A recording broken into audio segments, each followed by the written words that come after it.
Entre aspas. Sejam todos bem-vindos ao Entre aspas Talks. É uma grande honra estar neste evento. Então eu quero convidar aqui para o nosso palco o DJ Sidney, que é o nosso host aqui neste lugar. Queria que tivesse a hora de nos dirigir aqui algumas palavras. Boa noite. Obrigado, entre aspas, por escolher Mar à Vista como um lugar de conversa e talk show para saúde mental, acima de tudo, para as pessoas que vêm para aqui precisam muito de se curar bebendo álcool. E este não há melhor sítio que beber álcool e conversar sobre saúde mental. Era só para dar um pontapé de saída e obrigado mais uma vez. Vamos conversar.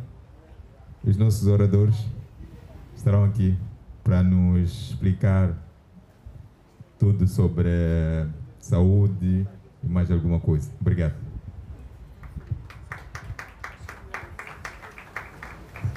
Muito obrigado, DJ Sidney. E quero desde já também convidar aqui para o nosso palco o Dr. Elcídio Bila, que é o diretor-geral da Tinsiva, que é a criadora desta iniciativa, que é o Entre Aspas.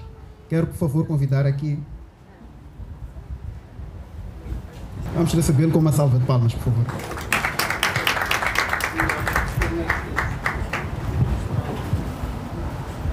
Boa noite a todos. Boa tarde ainda. Boa tarde, sejam muito bem-vindos. Este é um evento muito especial, porque o primeiro é uma experiência, na verdade, que a revista, entre aspas, está a fazer com este segmento, entre aspas, Talks. No início eu não queria falar, não estava preparado para o efeito, aliás, continuo não estando, por isso eu preparei um texto. Esse texto eu queria publicar nas redes sociais, mas antes disso eu achei que, por estarem aqui, deviam ser privilegiados e ouvirem em primeira mão. É um texto curto sobre um pouco daquilo que eu sinto a gerir este projeto, que já tem 4 anos de existência e vai contemplando mais pessoas, mais do que serem fontes para as nossas notícias, já são também parte deste diálogo maior. O texto chama-se, entre aspas, Talks. Vamos lá falar. Eu sempre gostei de falar. Muitas vezes até falo alto. Tudo bem que falo aberta e espontaneamente quando estou com os meus, recolhido ao meu círculo de amizades. E quase nunca atrevo-me a incursões oratórias quando estou em ambientes em que me sinto estranho. Causa-me desconforto, tenho vergonha, às vezes medo. Vergonha de ser presunçoso, às vezes medo de ser incompreendido. A vergonha e o medo são sentimentos que devem acompanhar uma vida adulta. Quem perde o medo e a vergonha, já disse alguém um dia, já não lhe falta muito para andar nu na rua. Enfim, gosto de falar e falo muito. Para os que me conhecem e me têm sempre por perto, reclamam das minhas longas epopeias, gigantes desabafos, reflexões desmedidas e corajosas teses. Costumo ser porta-voz dos mais retraídos. Sou a ampliação sonora dos tímidos. Quebro paradigmas discursivos e atrevo a assumir abordagens que muitos não ousariam em voz alta. Bom, esse sou eu. Quem me conhece de verdade, na intimidade do meu eu, deve estar a concordar agora. É exatamente por isso que o Entre Aspas Talks, esta proposta de falarmos, que inicia hoje, não deve ser surpresa. Tudo bem que não serei eu a falar, mas colocar pessoas a dizerem coisas, sobretudo quando são importantes as coisas e as pessoas, é para mim cumprir com o propósito quando estou nas minhas esquinas linguísticas. É prazeroso ouvir alguém a dizer coisas das quais tem paixão e domínio. Melhor ainda se forem coisas que as estudou, seja formal ou informalmente. Digo isso porque eu, que aqui sirvo como exemplo, falo de jornalismo com paixão e algum domínio, mas estudei informalmente, não na academia, como muitos devem estar a pensar. Aliás, estudar é mais do que aquecer a carteira, é ampliar os seus horizontes cognitivos à sua maneira, ou como diz o outro, a maneira. Portanto, esta proposta de Talkar que estamos a criar a partir de hoje é para os estudados na carteira e os estudados na vida. Começamos bem, é verdade, com 4 profissionais que por mais que sejam jovens, já andam nas lides emocionais e mentais há muitos anos. São especialistas e especializados e falam com propriedade, para não dizer que vivem com propriedade esses assuntos. São 2 psicólogos, Cândida Muvale e Carlitos Mugodoma, uma nutricionista, Karen Mohamed, e um técnico de saúde e artista, Bento Sambo, uma statuga. Em qualquer parte do mundo, estes 4 são e fazem notícias. É no fundo o que nós queremos, fazer notícia. Até porque esse é o pretexto de, entre aspas, com esta iniciativa que se inicia hoje. Se fazemos notícias com conversas dos outros, o que nos impede de fazermos as nossas próprias conversas, sobretudo quando há um mar à vista? Começar neste restaurante tem o mesmo sabor de que começa um namoro no jardim, ou debaixo da lua cheia, ou à beira-mar, tal como aqui onde nós estamos. Sobretudo quando temos um Sea Lovely para aguçar a nossa alma e refrescar a nossa mente. Não sei se alguém vai sair daqui a namorar, e nem nos apetece esse perfil de cupido, mas pelo menos, entre aspas, descansa o universo virtual e começamos um namoro com as pessoas, com as palavras, com a retórica, com a arte de partilha. Poderia ter dito arte de falar, só que falar só por falar é igual a falar à toa. E não é este o caso, sobretudo no caso de falar sobre saúde mental. A mente nunca fala à toa. A terminar, sei que devia ter o feito há muito tempo, desejo-vos um rico e prazeroso debate, como aqueles que tenho lá na zona, quando estou em altos mares discursivos com os meus. Muito obrigado.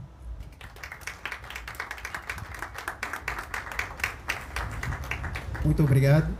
Sei que de certeza sairemos daqui com mais conhecimento e mais inspirados. Então, dando seguimento ao nosso debate, eu vou aqui chamar aos nossos painelistas. Quero, em primeiro lugar, quero aqui chamar a doutora Cândida, por favor. Ela que é psicóloga.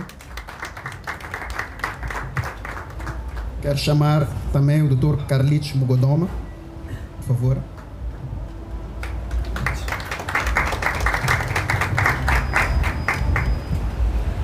Quero chamar a Karen Mohamed, por favor. Pode, por favor. E quero por último chamar o Bento Sambo, o Mastatuga, por favor. Uma salva de palmas.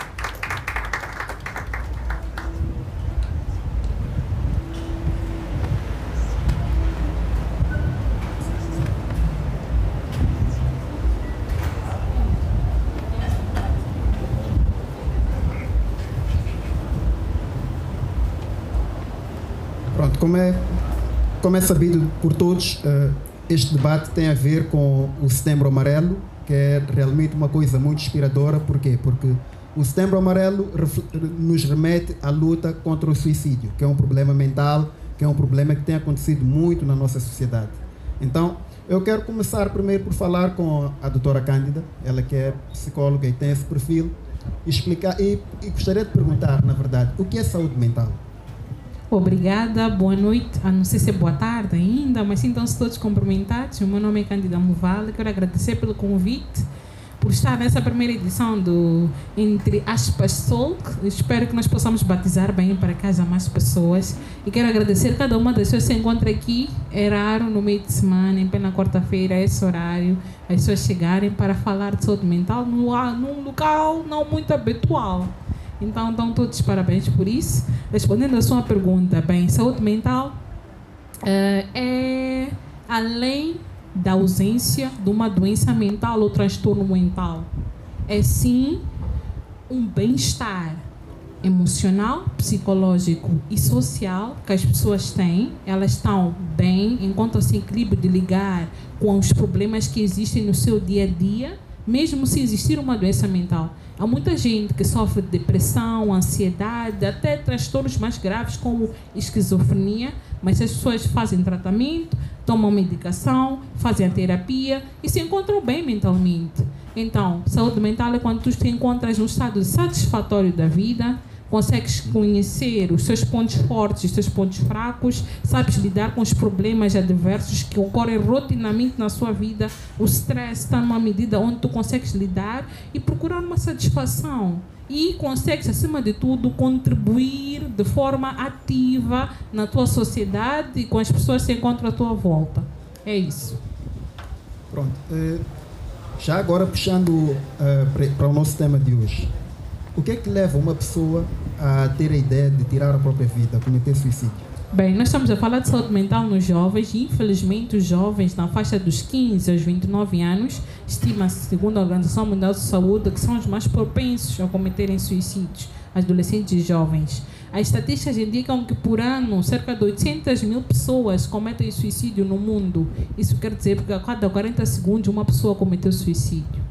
São múltiplos fatores, não é apenas um, mas são múltiplos fatores, desde socioeconômicos, emocionais, familiares, enfim, são muitos fatores que fazem ou propiciam para que uma pessoa possa cometer suicídio.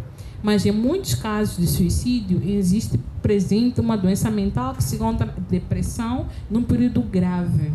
E não só depressão, como uma outra pessoa que possa ter um transtorno mental que não esteja a tratar, como esquizofrenia, transtorno bipolar, está mais propensa a cometer suicídio. Então, respondendo à tua pergunta, quando tu não tens o autoconhecimento, estás a atravessar por muitos problemas, uma questão de luto, muita pressão, não estás a praticar exercícios físicos, não tens uma boa alimentação, consomes álcool, pornografia de forma exacerbada, estás propenso a jogar jogos de azar de forma exacerbada, tens uma rede de apoio deficiente, não tens familiares acolhidos, não tens amigos simpáticos que te entendem, não tens emprego, desemprego, as políticas públicas, não se encontras inserido na sociedade ao ponto de achares que só são favoráveis às pessoas do partido X, Y e Z e tu se encontras excluído no meio social, não és compreendido no seu meio, as suas expectativas, os seus sonhos não foram supridos, estás a passar por um momento de perder seu ente querido, estás a passar por um momento de dúvidas, incertezas sobre quem tu és, o que queres ser, como ser, tudo isso pode influenciar para culminar o suicídio. Em Moçambique, a juventude, o ser jovem, começa dos 15 aos 35 anos de idade. É assim, mas outros países já falam, são de 18 aos 24, a nomenclatura varia. No período de 15 a 35 anos, temos uma diferença de 20 anos. Os problemas que afetam um adolescente de 15 não é o mesmo de um jovem adulto de 35. O adolescente de 15 pode enfrentar problemas geridos mesmo pela sua adolescência, mudança da estação da infância para a idade adulta, ter problemas de início ou não, pressão para início ou não da vida sexual, pressão para consumo ou não de álcool e outras drogas, bullying, início de namoro, separação dos pais, etc. Enquanto o jovem já adulto, 35 anos, ele quer ter habitação, quer poder prover aos seus, ter um emprego estável. Então, se nós estamos numa sociedade onde as políticas públicas não atendem às necessidades específicas de todos os cidadãos, a probabilidade desses mesmos estarem frustrados, porque a ideação suicida parte por uma frustração generalizada, onde a pessoa generaliza todos os pontos e se sente sozinho e acha que terminar com a morte é a solução para se livrar dos problemas. Até costuma-se dizer que quem comete suicídio ou quem tenta a ação de cometer suicídio não quer necessariamente acabar não quer necessariamente matar-se, mas acabar com o sofrimento e a dor que sente. E já estou a falar demais. Obrigada. Pronto, só mais uma questão, que também é minha, é uma curiosidade que eu também tenho. Quais são os primeiros sintomas? Quando é que uma pessoa percebe que está com esses problemas e o que é que ela pode fazer para procurar apoio psicológico? Exatamente. Quais são os sinais de alerta? Número 1, os sinais variam de pessoa para pessoa e é importante que nós tenhamos grupos de pertença, ou seja, tenhamos pessoas à nossa volta que nos conhecem desde a tenra idade ou nos conhecem o suficiente para saber qual é o nosso comportamento normal.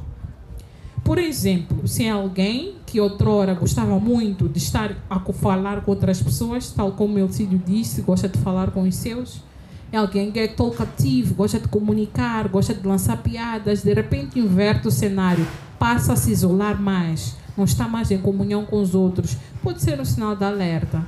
Alguém que tinha um apetite estável, gostava de comer, evitar pratos, corta, deixa de comer, pode ser um alerta. Alguém que era ativo e de repente começa a ter insônia ou a dormir demais, pode ser um alerta. Alguém começa a usar válvula de escape, o cigarro e outras drogas como forma de atenuar o sofrimento, pode ser um nível de alerta.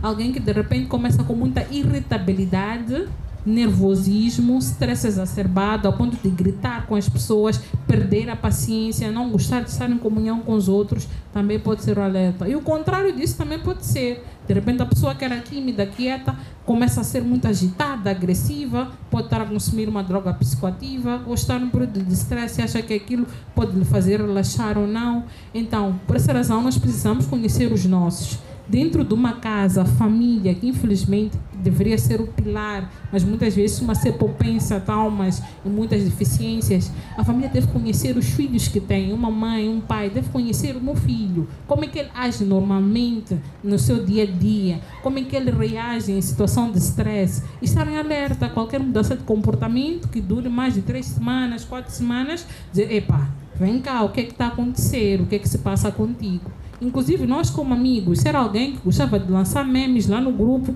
de repente some, não faz nada, tem que ser uma dúvida alerta. Então, o que é que se passa? Anda sumido os memes? Ah, perdeu a graça, por quê? Então, acho que é importante que nós possamos conhecer uns aos outros e servirmos de suporte uns para os outros. Certo. Muito obrigado. E quero também salientar a todos os espectadores que no final das intervenções nós teremos espaço para fazermos uma e outra pergunta ou dar alguma contribuição, porque isto é um debate interativo, não se restringe somente a este nosso painel. Okay? Então, eu quero já entrar aqui na nossa cara doutora Karen Mohamed, que é nutricionista. Então, eu quero pedir para ela falar um bocadinho acerca dessa questão da nutrição na saúde mental. Ela explicar assim com algum detalhe. Obrigada. Boa noite a todos. Agradecer também o convite para esta primeira ronda de conversa, né? Neste mês tão importante, que é o Setembro Amarelo. Dizer que, primeiro, a alimentação ela acaba sendo crucial para a manutenção da saúde mental. Porque os nutrientes e os compostos bioativos que estão presentes nos alimentos acabam de alguma forma influenciando na atividade dos neurotransmissores.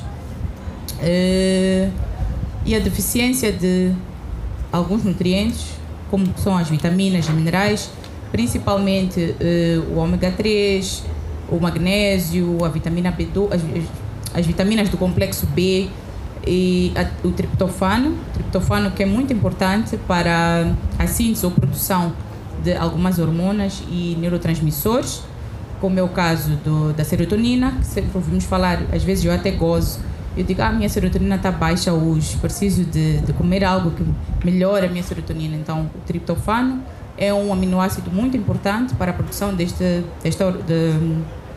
neurotransmissor, que é a serotonina, que é nada mais que o neurotransmissor do bem-estar, do nosso humor, responsável por melhorar aquilo que é o nosso humor, nosso bem-estar.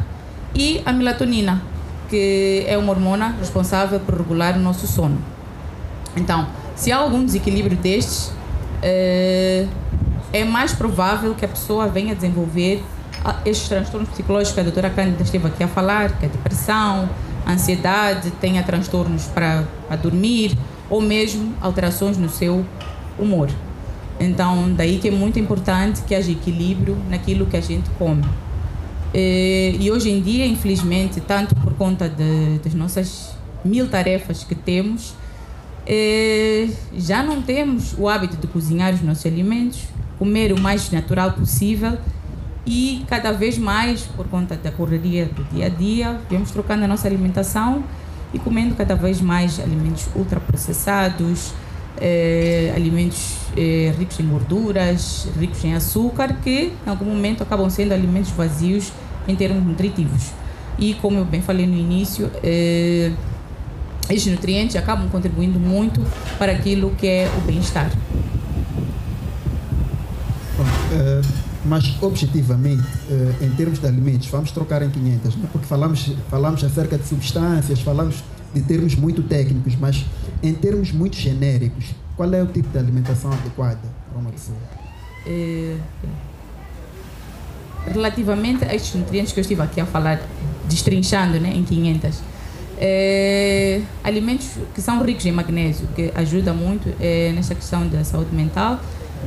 Podemos encontrar magnésio na banana, né, que são banana, nos espinafres, nos peixes, as vitaminas do complexo B também nos peixes, a vitamina D na gema do ovo, também na banana, o triptofano, temos o leite, ovo, a banana também. Banana, como às vezes eu sempre diz, a banana é um alimento que acaba tendo quase todas as vitaminas, né? Vitaminas e minerais, acaba contribuindo muito para a saúde mental. E o que é que se deve evitar em termos de alimentação? O que é que a pessoa deve evitar quando está com esses sintomas psicológicos? Baixa autoestima, depressão, ansiedade, coisas que podem levar a situações de suicídio. Como falei anteriormente, alimentos ricos em açúcar, às vezes as pessoas têm tendência, quando estão em uma situação de stress, pela liberação de hormonas responsáveis pelo stress, acabam querendo alimentos compensatórios. Geralmente vão a correr para alimentos mais açucarados, mais doces, mas esses alimentos acabam dando um prazer momentâneo e nada acaba por preencher o vazio, por assim dizer. Então, evitar alimentos muito açucarados, alimentos ultraprocessados, que é o caso dos embutidos, os alimentos prontos, né, que a gente encontramos nos supermercados já prontos, ricos em gorduras, fritos e etc. E tentar optar por o mais natural possível, porque são realmente as frutas, os legumes, as verduras, ou seja, alimentos mais naturais possíveis que vamos encontrar estes nutrientes que acabam favorecendo o nosso cérebro, porque o cérebro acaba sendo um órgão que exige demais. E em termos de metabolismo, energia, é um órgão que necessita de mais. Então, se a gente abastece com os nutrientes adequados, né, com comida de verdade, como eu costumo dizer, vamos descascar mais e desembalar menos. Ou seja, tentarmos evitar o máximo os alimentos de compra, assim, né? Infelizmente, muita gente acaba pensando, não, porque está no supermercado, porque é mais... Mas não, aquilo que é mais natural, que é mais nutritivo. É necessário que haja um equilíbrio também, né? Que a pessoa não seja tão restrita, que também não faz bem. Os psicólogos melhor podem dizer, porque equilíbrio é tudo. É isso que eu sempre digo. A alimentação deve responder a 3 princípios básicos: ser variada, ser moderada e equilibrada, para podermos ter tudo isto que acaba em algum momento nos ajudando, né? Ok, certo. Só uma última questão, porque eu sempre tenho uma questão pessoal. Eu gosto muito de café, eu tomo muito café e gostaria de perceber, porque o café geralmente cria palpitações, então queria perceber se é algo perigoso quando se está nesse tipo de situações. Bem, o café, ele é como posso dizer, sim, um estimulante, obrigada, senão vou usar termos técnicos. Acaba sendo um estimulante que o seu consumo não deve ser exagerado.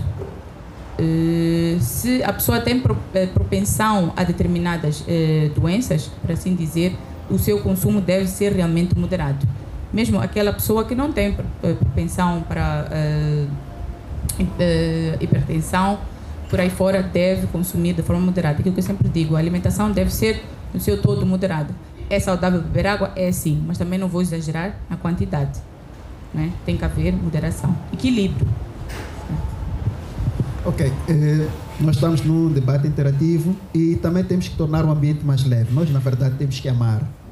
Temos de amar, e o amor é muito importante para deixar os nossos corações mais leves e mais abertos. E nós temos aqui um momento cultural, um momento de música, com o nosso músico, o Sir Lovely. Então, eu gostaria de convidar ele para este momento cultural, para desanuviarmos e ouvirmos boa música, porque este lugar é o Mar à Vista e nos remete ao lifestyle e a ouvir boa música e a estar a conversar coisas muito boas.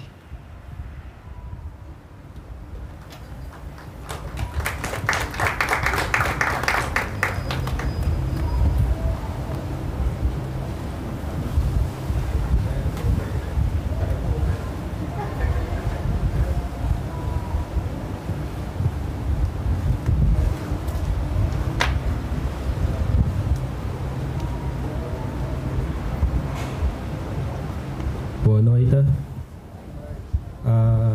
Bom, primeiro agradecer ao convite para fazer parte deste evento. Antes mesmo de cantar, enquanto o técnico aqui de som prepara a música, gostava de partilhar convosco um texto que é, na verdade, um poema de Fernando Pessoa, Autopsicografia. Diz o seguinte: o poeta é um fingidor. Finge tão completamente que chega a fingir que é dor, a dor que deveras senta. E os que leem o que escreve, na dor lida sentem bem, não as tuas que ele teve, mas só a que eles não têm. E assim, nas calhas de roda, gira a entreter a razão, esse comboio de corda que se chama coração. Neste poema, o que me salta logo à vista é que são os primeiros versos, onde ele diz: o poeta é um fingidor, finge tão completamente que chega a fingir que é dor, a dor que deveras senta. Eu sempre vi neste poema uma explicação poderosa do que é criação artística. Quando eu escrevo uma música, muitas vezes eu estou a expor uma dor minha, uma experiência vivenciada por mim, mas várias vezes, mesmo transmitindo esta dor, algo incrível acontece. Quem ouve não sente exatamente a minha dor, a que me fez escrever, mas sente a sua. Identifica-se, projeta-se e encontra-se dentro daquela criação. E é aí que a arte se cruza com a saúde mental, porque permite exteriorizar o que nos sufoca por dentro e, ao mesmo tempo, cria pontes de empatia, de cura e de partilha. O meu trabalho enquanto músico e enquanto também ativista de saúde mental, porque eu tenho um projeto que é o Projeto Blue, e um dos nossos eventos principais é o Domingo Blue, um sarau cultural de arte e terapia, em que temos lá músicos, poetas, atores de teatro, pintura, onde usamos o espaço como um espaço seguro e um espaço de partilha. E, bom, nós provamos com este movimento que a arte pode ser uma ferramenta de autocuidado e também de transformação social. Bom, gostava de deixar uma pequena mensagem simples. Ninguém precisa de carregar o peso sozinho. Falar é força. Pedir ajuda é coragem. E estarmos presentes uns para os outros é um ato de amor. Obrigado.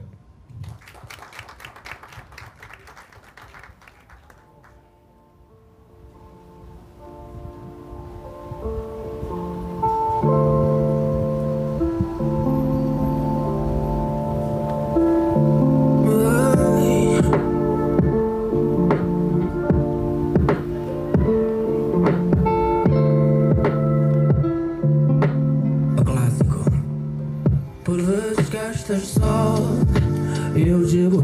para você. Ocupar a linha e desligar a TV e começar a ceia com todos os teus demónios. Que tal virar um fotógrafo, capturar momentos nesse espaço morto, onde tu possas falar sobre nós. Tu bem queres desatar esse nó. Uma chamada e já está. Liga se quiseres conversar. Dou um abraço e se for te confortar. Só não te quero ver chorar. Uma chamada e já está. Liga se quiseres conversar. Dou um abraço e se for te confortar. Só não te quero ver chorar. Eu também já fui refém desse tempo em que o céu sempre acorda cinzento, quando a tristeza não se esvai com o vento. E é como se os problemas não cessassem e a aurora não anunciasse uma nova manhã. Existem fases que um novo amor, um bom emprego não apaziguam. Batalhas internas que destroem a gente e esse povo banaliza. Mas hoje em dia o gajo não se estressa. Paz de espírito habita em quem se estressa. Põe um sorriso no rosto, um sorriso sincero. Que tal falar daquela fase? Isso vai passar. Em que há magias que somente o tempo traz. Há novidades que somente o astronauta traz. O Éden é para quem somente procura paz. Uma chamada e já está. Liga se quiseres conversar. Dou um abraço e se for te confortar. Só não te quero ver chorar. Uma chamada e já está. Liga se quiseres conversar. Dou um abraço e se for te confortar. Só não te quero ver chorar. Gary. Muito obrigado. Bom, preparei mais um tema intitulado Sargento Nobre. Escrevi esta música, se não estou em erro, em 2020. Na altura, o assunto de insurgência estava em alta e algo chamou-me a atenção naquela altura. Temos vários. Eu acho que todo mundo aqui conhece alguém que conhece algum soldado que foi a Cabo Delgado. E o que eu notei é que muitas destas pessoas voltam transformadas de lá. E achei que se calhar aqueles soldados que vão lá e que presenciam atos horrorosos precisam de um acompanhamento psicológico quando voltam de lá, porque não voltam as mesmas pessoas. Então daí quis contar essa história, a história de um sargento nobre, alguém que perdeu a sensibilidade de sentir, de amar, de celebrar, de ser feliz. Obrigado.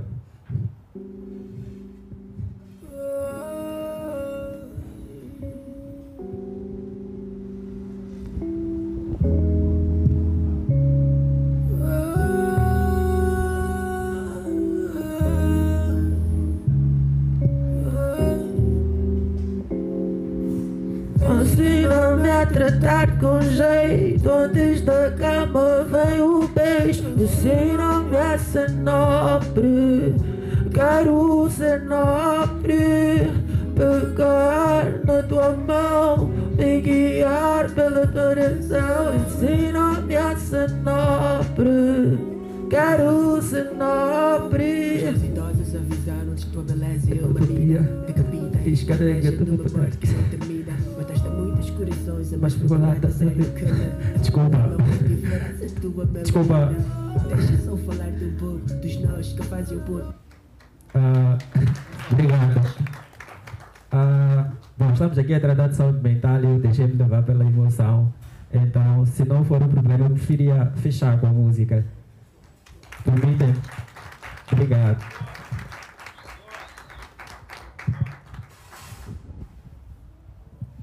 Sir Lovely, uma salva de palmas. Pronto.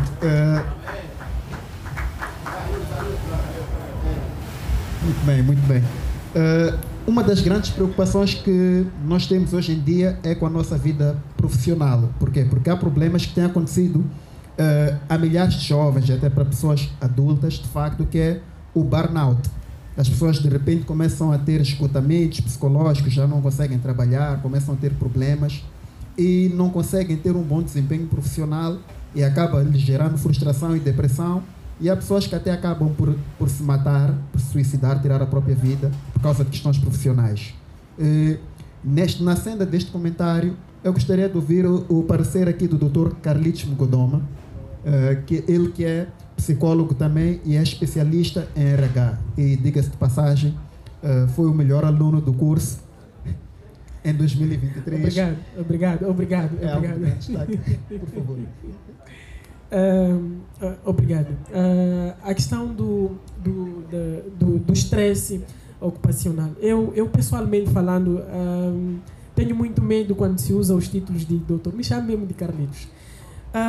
A questão do estresse ocupacional no ambiente de trabalho, ele é um problema muito sério. Por isso que muitas vezes, infelizmente, nós negligenciamos.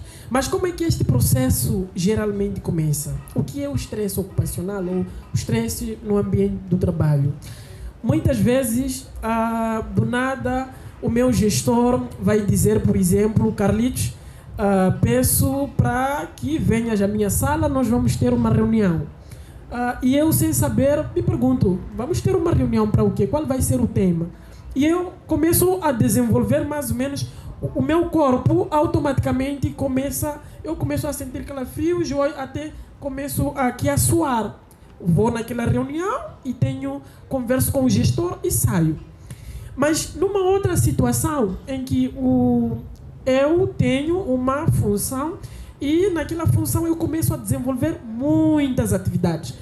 E chega um momento em que eu não consigo responder a estas muitas atividades e meu corpo automaticamente, como dizia a doutora Cândida, eu era um jovem totalmente extrovertido, eu era um jovem totalmente dinâmico. Chega um momento em que aquele colaborador, aquele Carlitos totalmente ativo, ele não começa a produzir. Ele vem para a empresa, vai vaguear, ou então vai ser aquele Carlitos que vai vir na empresa. Muitas vezes, ele vai mexer nos colegas, o que nós chamamos muitas vezes de presenteísmo. Ele não vai produzir. Ou seja, nós estamos perante a uma situação de um colaborador que está a desenvolver o burnout, aliás, está a desenvolver o estresse. Este estresse que é mais ou menos esta capacidade ou esta resposta automática que este profissional, inicialmente, ele não vai responder àquela demanda, àquela situação que este indivíduo está a ter. Ou seja, existe um conjunto de situações que, inicialmente, esta pessoa, ele deveria responder, mas, ao mesmo tempo, o corpo vai dizer, não, você não tem, entre aspas, a capacidade suficiente de responder a essas situações. Então, aos poucos, este profissional começa a desenvolver estes problemas. E estes problemas vão ser mais ou menos caracterizados por insônia, muitas vezes, falta de apetite, mudança de comportamento, como dizia a doutora Cândida, um colaborador, um funcionário que antes era muito ativo, todavia este funcionário começa a ser, entre aspas, inativo, vai ser calmo, não vai produzir. Ou o inverso, este funcionário era um indivíduo totalmente calmo e começa a ser um funcionário totalmente agitado. Portanto, e isto não só vai afetar o ambiente de trabalho. Aqui somos adultos. Sexualmente, por exemplo, este indivíduo pode não responder à família. E este indivíduo leva este problema de casa, vai com ele ao trabalho. E no final das contas, quem sai a perder, claro que é o indivíduo, mas também quem sai a perder é o próprio negócio. Por quê? A Organização Mundial da Saúde diz mais ou menos assim que mais de 11 bilhões de dólares norte-americanos é perdido anualmente por causa de doenças mentais, sobretudo a questão de ansiedade, principalmente este estresse ocupacional.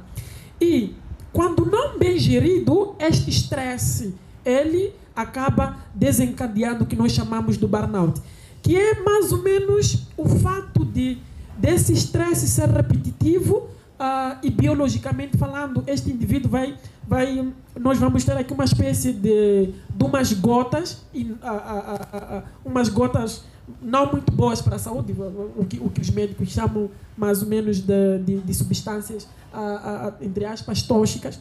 E isto vai afetar o cérebro.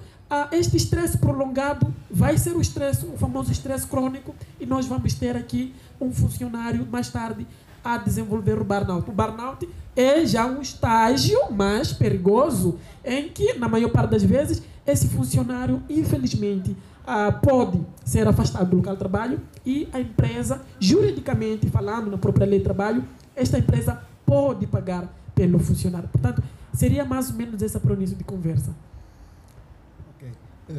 Eu tenho uma pergunta assim, pessoal, que é uma dúvida que sempre pairou na minha cabeça. O que é que leva um profissional, por exemplo, a beber na hora de trabalho? Uma boa pergunta. A questão da bebida, e eu vou ainda enfatizar, não só beber no trabalho, mas também vamos ter funcionários a jogarem o aviator, que é uma espécie de válvula de escape. Ou seja, o funcionário está tão exausto, tão cansado, tão estressado, e não só ele vai desenvolver outros problemas, mas ele vai entender mentalmente, vai dizer, olha, a melhor forma de eu lidar com este cansaço é eu ir tomar umas. E ele não sabe que ao tomar umas, dependendo do modelo de negócio, se estamos a falar, por exemplo, vamos imaginar na Mosal, se esse indivíduo vai beber uma, ele não está a perigar não só a si, está a perigar a uma cadeia de funcionários. E imagine aqui um funcionário na Mosal, por exemplo, que acabou bebendo, estamos a imaginar, numa indústria, ele pode incendiar uma atividade e tudo aquilo pegar fogo. Só para perceber o nível de complexidade dessa situação. E nós vamos ter, mais tarde, este funcionário a ir jogar aviator, que é uma espécie de, olha, eu não tenho saída, mas se este indivíduo dizer, olha, deixa procurar, deixa me abrir com pessoas mais próximas, deixa falar, por exemplo, com o meu gestor, e não é somente as funções, as atividades que este funcionário desempenha, mas existe aqui um papel muito importante, que é mais ou menos o papel dos gestores líderes. Qual é a função do papel dos gestores líderes?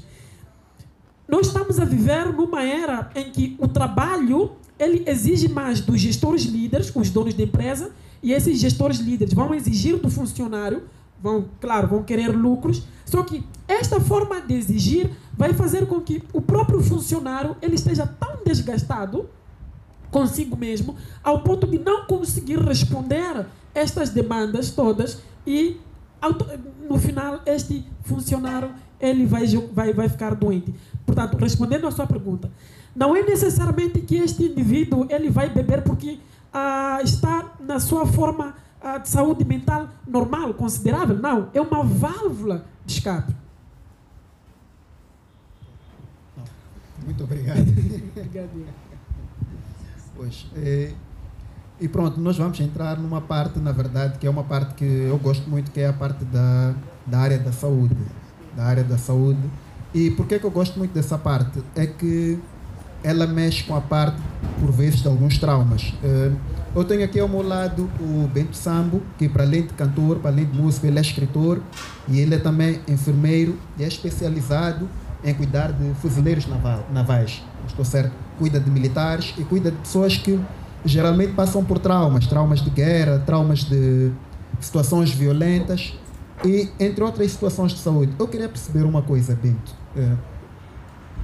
Como é lidar com este tipo de pessoas na sua área de atuação, e até que ponto questões de saúde podem levar uma pessoa a tirar a sua própria vida? Muito boa noite. Eu vou começar dizendo o seguinte, para a tua questão, é que quando fala-se de questões de saúde mental, tem que ficar muito bem claro que a saúde mental não é apenas ausência de doenças. Não é apenas ausência da doença no indivíduo que tu podes considerar ou podes olhar para o indivíduo e dizer que o indivíduo é saudável.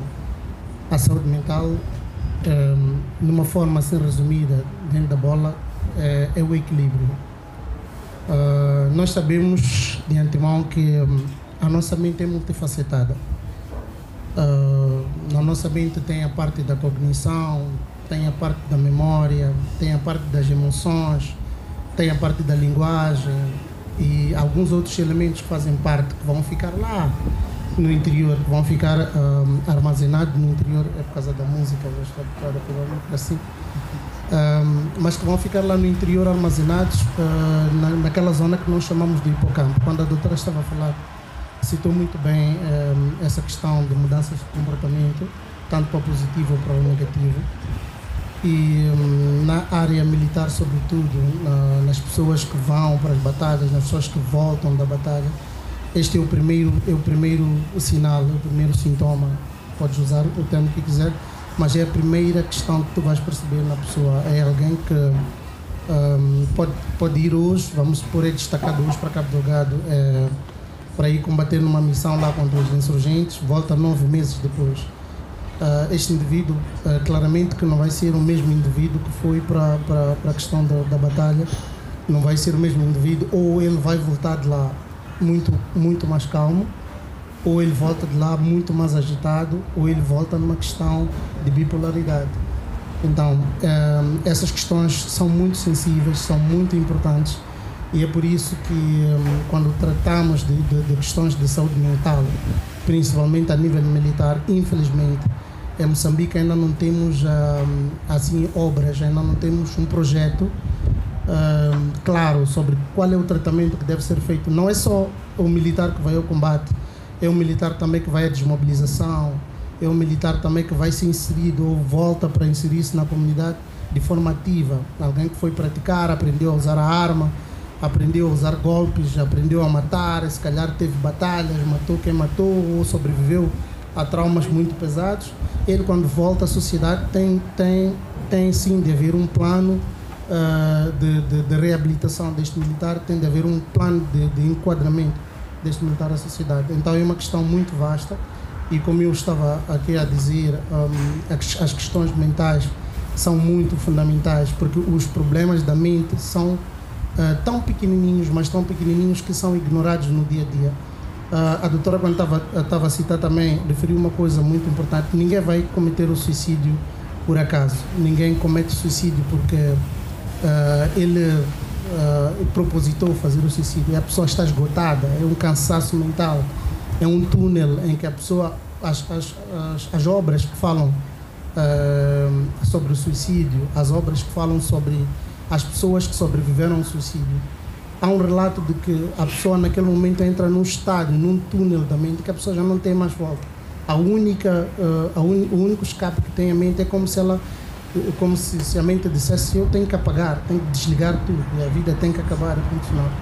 Então é uma questão sensível, é uma questão importante. As pessoas em casa devem reparar muito nas mudanças de comportamento. É o ponto focal sobre as mudanças comportamentais e sobre a saúde da mente.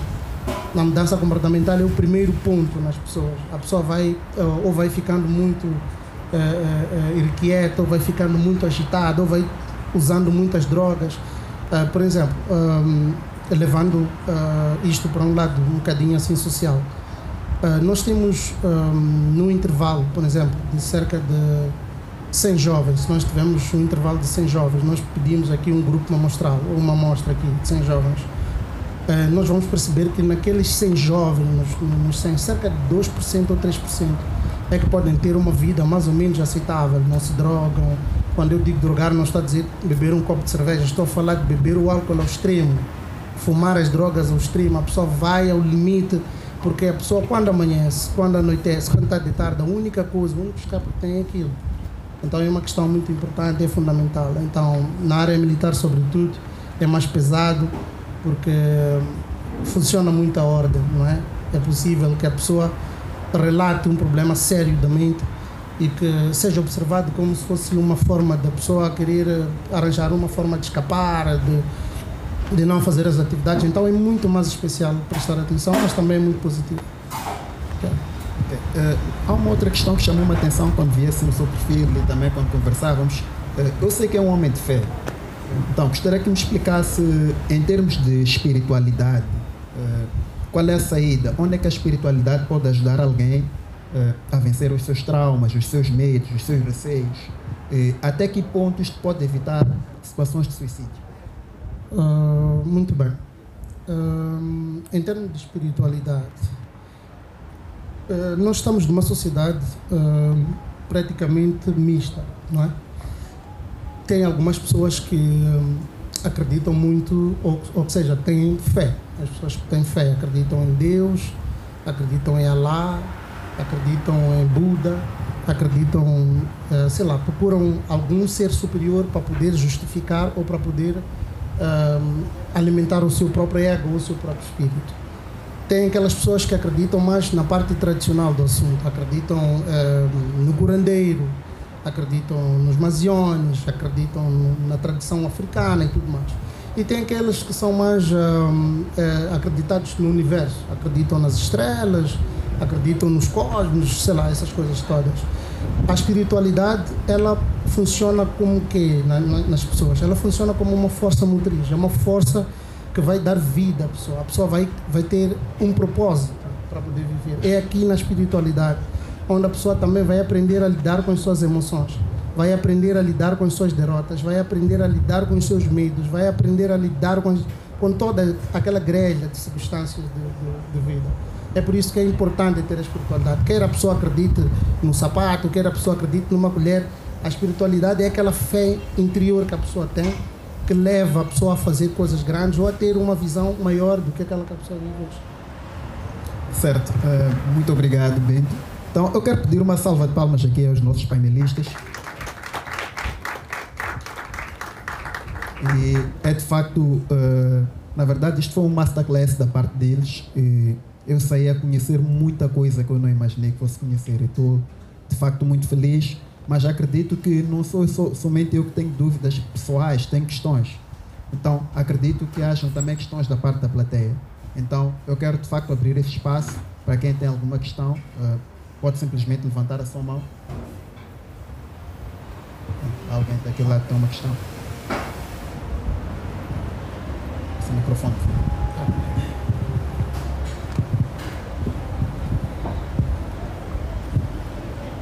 Boa noite a todos. Meu nome é Dércio Citói. Em primeiro lugar, agradecer por essa iniciativa. Ela nos apanhou de surpresa aqui nesta mesa. Entretanto, não resisto a fazer uma contribuição por ser um tema do meu interesse. Eu sou, de veras, muito apaixonado por saúde mental e sinto que é uma responsabilidade minha como um adulto, acima de tudo, falar sobre este assunto muito abertamente. A minha primeira... eu tenho dúvidas, mas também quero fazer uma contribuição, se me permitirem, pela minha paixão pelo assunto. Peço um pouco da vossa paciência. Eu encontrei a minha jornada de entendimento sobre saúde mental de uma forma muito estranha, mas eu acho que é assim como funciona para todos. Não é muito sobre uma simples sensibilização, mas é sobre alguns acasos interessantes que acontecem na vida que dão valor à vida. Então eu fiz terapia, então eu entendo o papel da psicóloga que está aqui e é para ela que eu quero endereçar a primeira questão.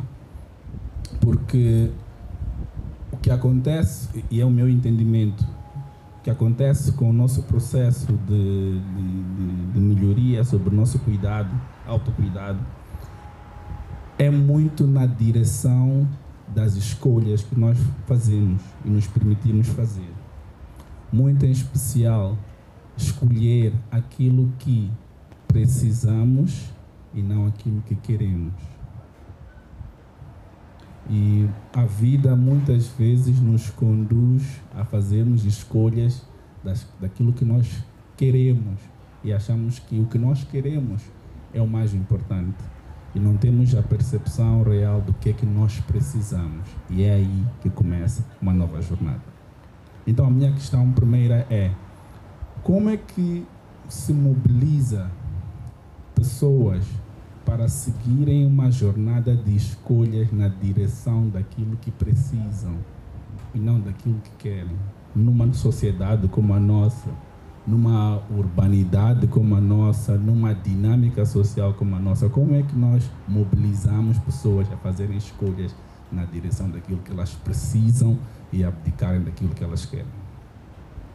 A outra questão tem a ver com nutrição, que é um tema também muito interessante hoje em dia, porque há um debate interessante e daí hoje surge também essa explosão do mercado de suplementação. E uma tese muito forte sobre isso diz que os solos estão cada vez mais fracos. Então, a qualidade dos alimentos baixou muito. E daí a oportunidade de produzir suplementos. Eu tomo suplementos, por exemplo, porque acredito nessa teoria.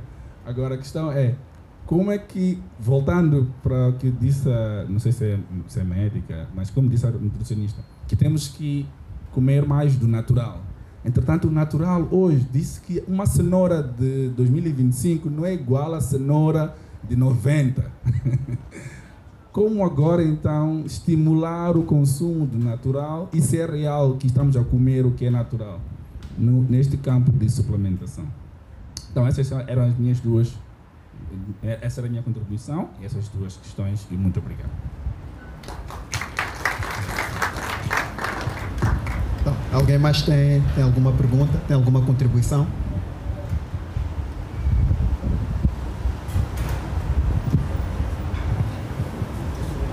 Muito bem. Então, nesta ordem... Bom, eu queria fazer uma pergunta para a Karen. Ela falou muito sobre os alimentos com nutrientes, com vitaminas e por aí vai. Esses alimentos separam-se em função do exercício profissional que a pessoa faz ou tem o mesmo resultado, independentemente da função que cada um faz? Ou explico-me melhor. Por exemplo, o Bento falou aqui de que há necessidades muito mais especiais para as pessoas que estão no ramo militar ou no ramo da defesa. O que é que, por exemplo, as pessoas que lidam com esses assuntos era melhor comer, né? O que é que as pessoas que trabalham muito ao computador podem comer? Ou que tipo de gestão podem fazer? O que é que as pessoas que lidam, por exemplo, com trabalhos mais manuais, como trabalhadores das indústrias, neste ramo de fábricas, também não só podem comer, mas que cuidados podem ter com a alimentação, né? Queria colocar a questão nesse sentido.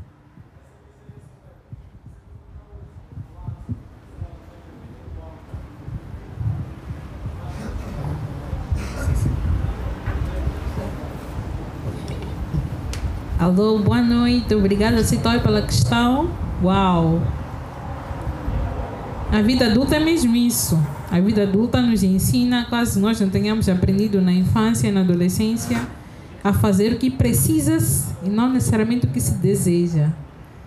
E como é que nós podemos mobilizar as pessoas a seguir essa jornada? Eu acho que isso é que entra a conjuntura múltipla, desde educação formal e informal, termos mais psicoeducação desde a tenra idade. Mas devo dizer que há muita gente que não quer que as pessoas tenham essa consciência. Nós estamos dominados. Eu escrevi um texto, eu sou colunista do Jornal Notícias, e um texto da semana passada falava sobre a indústria do sucesso. Automaticamente, as publicidades nas redes sociais, as casas de aposta. Um jogador que eu admirava muito estava a ser publicidade para Betway, Terry Henry. Eu fiquei legal, what? Levam pessoas influentes com muito peso.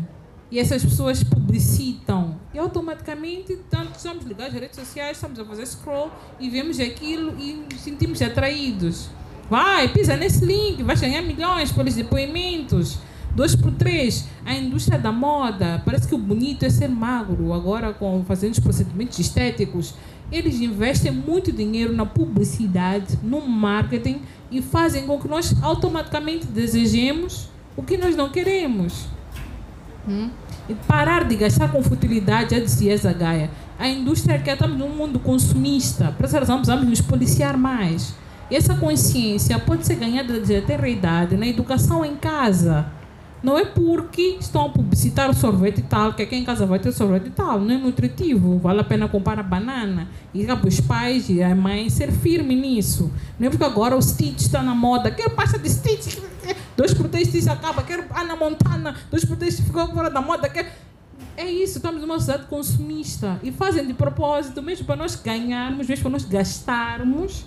Às vezes é uma roupa que ainda está boa, mas nós já não queremos, enjoamos porque não está na moda. O smartphone, iPhone, é um status de poder. Lançou 16, há quem vive a comprar 17 daqui a pouco, depois vem um computador, é o iPad, já não funciona. Estamos nesse mundo e fazem de propósito para que nós nos prendamos a consumir.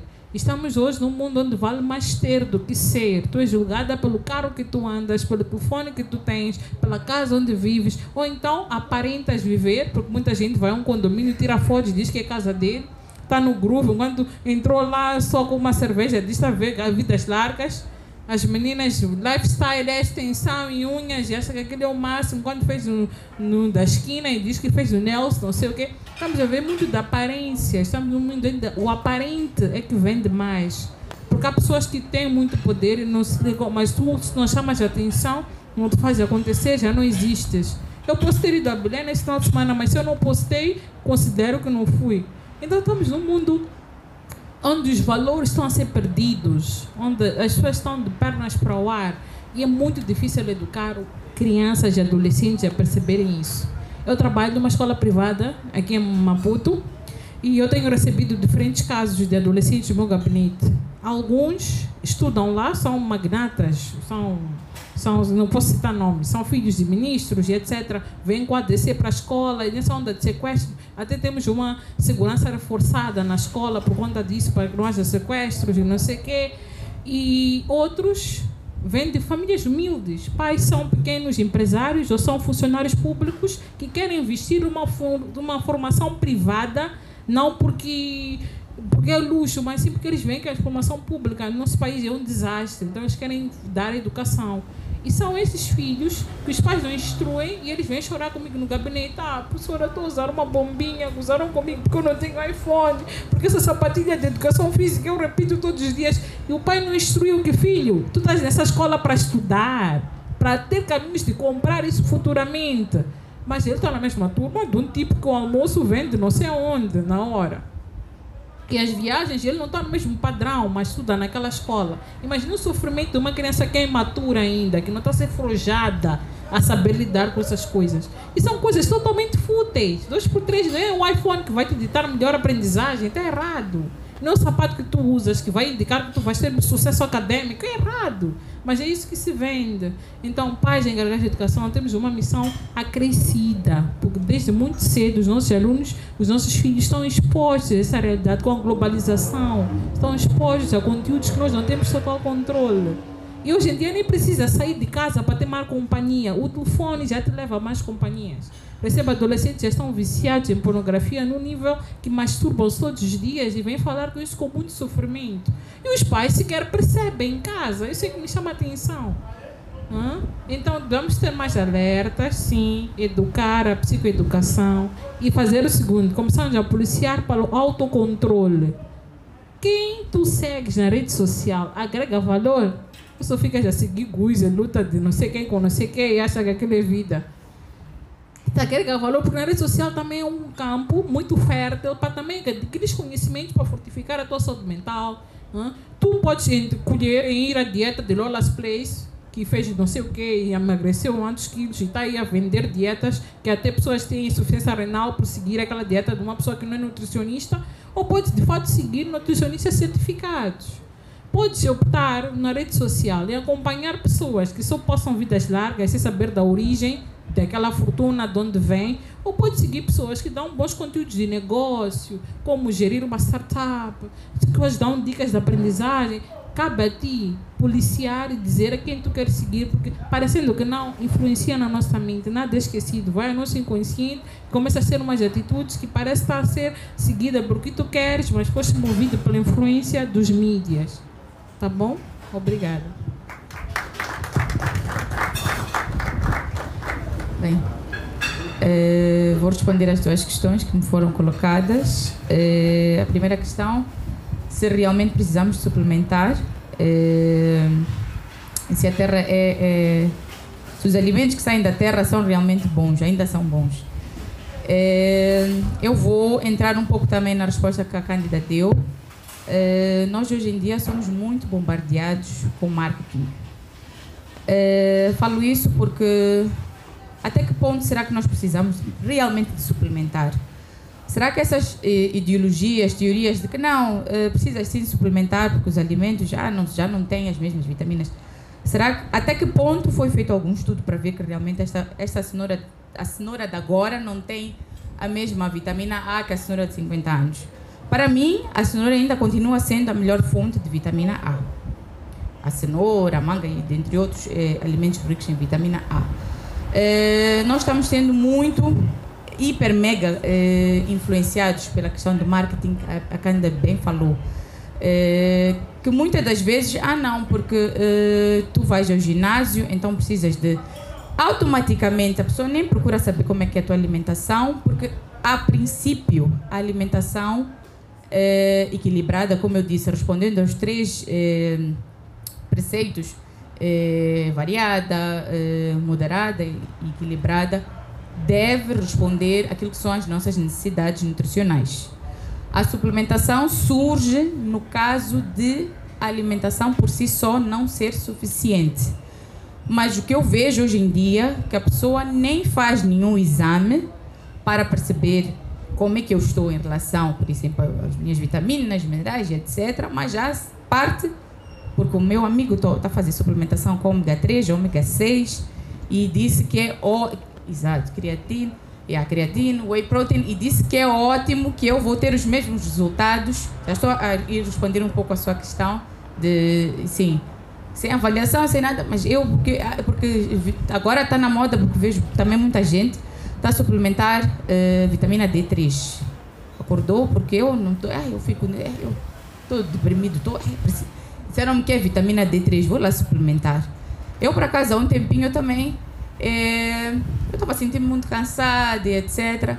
Uma amiga minha, não, porque eu fui à psicóloga e a psicóloga disse que eu precisava fazer suplementação com D3 e eu já estou a fazer. E na primeira consulta, ela disse, eu já estou boa, começou a fazer a suplementação.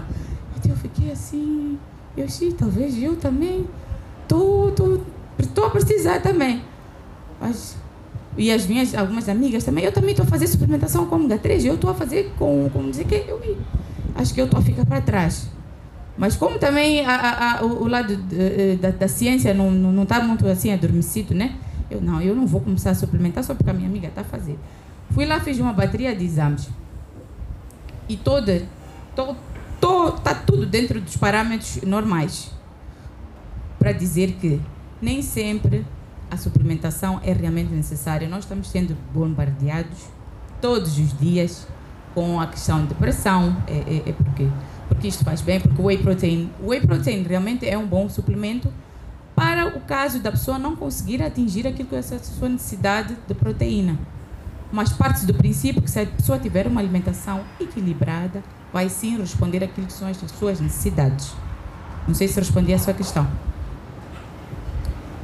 E a segunda questão, que era em relação às necessidades nutricionais e a minha profissão, uma coisa assim, né? Grupos profissionais. Obrigada. Não foge muito da primeira questão. Cada indivíduo é um indivíduo. Eu trabalho muito tempo sentada, não faço muito movimento durante o meu trabalho. Logicamente, a minha necessidade nutricional não vai ser igual a de quem, por exemplo, passa todo dia, um pedreiro, ou alguém que passa todo dia, sobe, desce, e tem uma atividade muito intensa, a minha necessidade nutricional, logicamente, não vai ser a mesma dessa pessoa. Eu vou precisar, provavelmente, de comer menos, né? Digo, o grupo dos macronutrientes, destrinchando, para não dizer que estou a usar termos técnicos, destrinchando, que são os carboidratos, que é o arroz, que é o que nos dá energia, né? O arroz, as massas e por aí fora. A minha necessidade também de proteína não vai ser a mesma de uma pessoa. Eu, além de ficar todo dia sentada no trabalho, também não faço mais nenhuma atividade física. Então, não vai ser igual a alguém que também fica sentado todo dia como eu, mas que vai no final do dia ou no início, antes de ir para o trabalho, faz alguma atividade física, também não vai ser igual, vai ter um aporte acrescido. Da mesma forma de que, em relação às vitaminas e aos minerais, não vai ser igual para mim, o que dá para mim não vai ser igual ao que dá para outra pessoa. Há pessoas que podem ter a necessidade mais acrescida e outras menos. Tudo é uma questão de se estudar indivíduo por indivíduo. Como disse muito bem a doutora Cândida, gostei muito de ouvir. Hoje em dia seguimos muitas modas, porque a Lola está a dizer que come uma folha de alface, vamos lá nós, um grupo de 100 pessoas que estamos a seguir a Lola, vamos todas comer folha de alface. Mas as minhas, a necessidade de Maria, de Beltrano, da Karen, do Mário, do Antônio, não são as mesmas. Cada indivíduo é um indivíduo. Da mesma forma que cada um de nós tem a sua profissão, cada um de nós tem a sua necessidade. Ninguém é igual. O que serve para mim não serve para outra pessoa. Se eu fosse seguir as modas, diria no mesmo caminho das minhas amigas que estão a fazer um monte de suplementos, mas eu, quando fui lá ver, não estou a precisar de nada. O que eu estou a precisar agora é ganhar vergonha na cara e fazer exercício físico. Obrigada. Não sei se foi... Obrigada. Muito obrigado, doutoras. E gostaria de saber se mais alguém tem alguma questão. Pode, por favor. Obrigado. Eu queria comentar a primeira questão, que versava mais ou menos sobre seguir o que se precisa, não... para seguir o que se precisa, não necessariamente a tendência. Eu assim coloquei. E a doutora Cândida disse isso muito bem, e eu quero aqui secundar também. Se nós observarmos num contexto atual, nós estamos rodeados de coaches. Existe agora um conjunto de coaches quase para tudo, até mesmo para a questão do relacionamento. E eu fico muito triste. Conversas que, por exemplo, nós podíamos procurar um especialista de relacionamento. Falo especialista, a pessoa que tem formação e certificação. E nós vamos naquelas redes sociais, conseguimos expor numa live de mais ou menos 2, 3, 4 mil pessoas. E depois tem aqueles cortes que passam nas redes sociais. E isso é uma tendência. Isso é uma tendência. Eu penso que nós temos que, como a doutora dizia, tomar a vergonha na cara e dizermos não. Existem elementos, sim, que nós temos que pensar. Isto não pode ser tendência. Existem problemas das crianças, mas quando o problema é adulto, nós temos que resolver como pessoas adultas. Não faz sentido, eu tenho um problema, por exemplo, no trabalho, eu vou procurar um coach que vende curso. Não faz sentido eu ter um problema de relacionamento, eu ir procurar pessoas que fazem lives. Não faz absolutamente sentido. Portanto, e nisso, eu penso ainda... existem técnicas de autocontrole, não técnicas feitas por Carlitos, não, técnicas estudadas, técnicas cientificamente comprovadas que mostram, olha, se eu estou nesta situação, eu posso, mediante essa situação, me organizar desta forma. Ou então, nós perdemos alguns valores, como por exemplo, nós já não conversamos mais com os nossos avós, olha, que são pessoas com um nível de consciência. Sim, eles podem sentar conosco. Olha, você será que já foi tomar aquele banho do seu avô? E olha, essas coisas parecem simples, mas tem um grande impacto na vida pessoal, sobretudo na vida espiritual. Bom, eu tenho minhas convicções, agora espero que todos também tenham, mas eu penso que é um pouco de tudo isso. Nós temos que ser adultos maduros e tentar entendermos que de facto existem coisas que devem ser tratadas como pessoas adultas. Obrigado.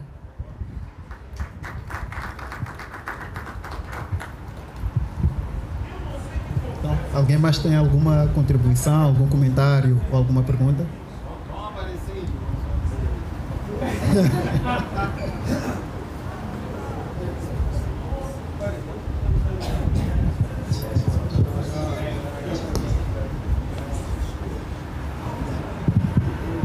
Boa noite, eu sou o Bruno. Antes de mais, já como disse o meu amigo Citói, nós viemos por aqui hoje e não estávamos preparados para o que a gente descobriu. Mas não deixa de ser uma boa iniciativa e eu não tenho uma questão como tal para as pessoas que estão aqui no painel, e antes de mais agradecer porque está a ser uma noite bastante educativa e elucidativa para nós todos. O que eu quero fazer talvez é uma contribuição minha para vale o que vale, e as opiniões e contribuições cada um depois vai absorver como melhor precisar. Só para contextualizar, eu se calhar era a pessoa mais cética sobre terapias e conselhos sobre saúde mental, porque há vários anos eu sou o tipo de pessoa que o meu copo está sempre metade cheio do que metade vazio. E eu achava que estava sempre tudo bem, não há problema, está tudo tranquilo. E há cerca de um ano e meio, ou quase 2 anos, tive a minha primeira experiência que de certa maneira me abriu a mente para novas perspectivas e me deixa hoje uma pessoa muito mais tranquila e consciente de onde é que eu estou e onde é que eu tenho que chegar. Só para contextualizar, acontece que a minha irmã, eu tenho uma irmã que ela faz de tudo, terapias, tarôs, astrologia, numerologia, ela tenta de tudo para descobrir o que é que se passa na vida dela. Está cheio de problemas e acha que vai encontrar a solução em alguma maneira. E há um belo dia que ela diz que, olha, irmãos, eu tenho aqui uma consulta com uma terapeuta, infelizmente estou a viajar, não vou poder fazer parte, mas já está pago. E a terapeuta era uma pessoa estrangeira, não faz sentido ficar assim perdido. Alguém quer ir? E dos meus 5 irmãos, nenhum teve coragem para isso. Olha, eu não estou a fazer nada hoje à tarde, lá vou eu. E então eu fui lá para a terapeuta e a primeira coisa que ela me pergunta, ela diz, olha Bruno, então, o que é que traz aqui hoje? Eu disse, olha, eu estou aqui porque estou só a compensar porque a minha irmã não veio. Mas tens algum problema? Não. Está tudo bem, mas olha, não vou entrar em detalhes, mas resumindo, o que era suposto ser uma consulta ou uma terapia de 1 hora, ela conseguiu entrar com as métricas dela e acabamos ficando 4 horas numa sessão. E acabou sendo uma coisa, muito elucidativa. E no final daquela sessão, eu cheguei para ela e disse, olha, posso dar um abraço? Dei-lhe um abraço. E a partir daquele momento eu percebi que afinal de contas, mesmo quando a gente percebe ou entende que estamos bem ou achamos que estamos bem, há sempre alguma coisa no fundo que pode não estar bem e que precisamos de ajuda de pessoas ou pessoas que conhecem e podem mostrar o caminho. E a partir daquele dia eu passei a ser o maior apologista. Até digo aos meus amigos, uns mais problemáticos que outros, que de facto faz sentido tentar perceber, nem que seja por curiosidade, procurar alguém que vai nos ajudar.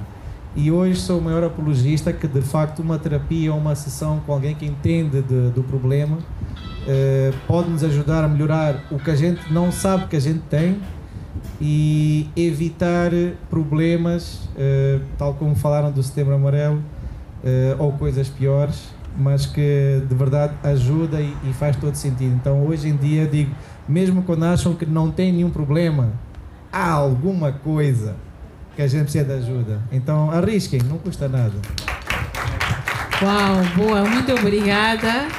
E já agora aproveito de deixar o meu contato para quem quiser fazer uma conversa, 84 50 50 944. Mas eu só queria comentar o seguinte: infelizmente, devido à masculinidade tóxica, que vem da raiz das nossas crenças culturais, dos nossos modos de viver, etc, etc. Homem não chora, homem não é fraco, homem sabe lidar com seus próprios problemas, porque a terapia é fraqueza, é para loucos. Muitos homens se escondem, muitos homens não procuram ajuda, e em grupos de homens eles sequer servem de suporte um para o outro. Vai dar lá o copo, esquece lá, essas mulheres são todas iguais, ficam e dificilmente nem para o próprio amigo sabe mostrar esse lado sensível, que ele é um ser humano e ele também sofre.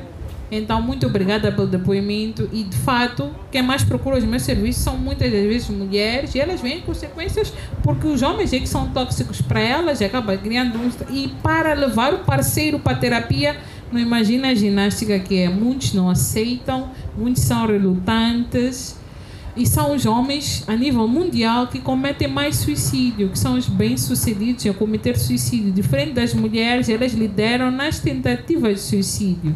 Isso acontece porque uma mulher, quando acha que já deu para si e quer terminar com a sua própria vida, ela opta pelos métodos que pode necessariamente haver uma sobrevida. Se for encontrada, pode ser animada e sobreviver. Muitas mulheres tomam muitos comprimidos, tomam Ratex com mistura de bebidas, etc.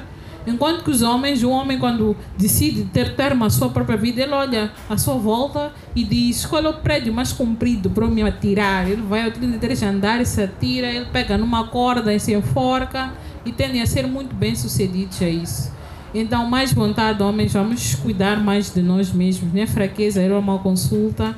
Escolha o gênero, se quer conversar com um homem igual ou com uma mulher igual, mas não sofra sozinho. É normal também pedir ajuda. E por vezes também para nós, meninas. Uma vez eu estava numa roda de conversa com mulheres e eu perguntei: e se seu parceiro viesse chorar para ti, o que você faria? Todos disseram: eu ia lhe bater, como é que ele veio chorar? Ele tem que chorar na relação. Então, nem com a sua própria parceira, com quem divide a cama, o homem pode se vulnerabilizar ao ponto de demonstrar que não está a conseguir. Então, mulheres, vamos também acolher um bocadinho a dor. Também não é para exagerar, chorar todos os dias. Por favor. Mas vamos saber acolher, ouvir os homens sempre que estão para dizer. Porque os homens às vezes ficam em silêncio e não se sabe o que se passa na mente de quem está em silêncio. São um turbilhão de coisas. E vamos tomar mais cuidado. Por essa razão, os homens também lideram a nível da toxidependência. Na cidade de Maputo, os que consomem mais álcool, que lideram nas bocas de fumo, são também homens. E muitas das vezes deriva essa frustração toda. Então, queremos homens saudáveis para que possam casar comigo. Eu estou solteira. Queremos homens saudáveis. Queremos homens bem dispostos. Homens que possam liderar uma família. E eles também devem salvaguardar a sua saúde mental. Obrigada.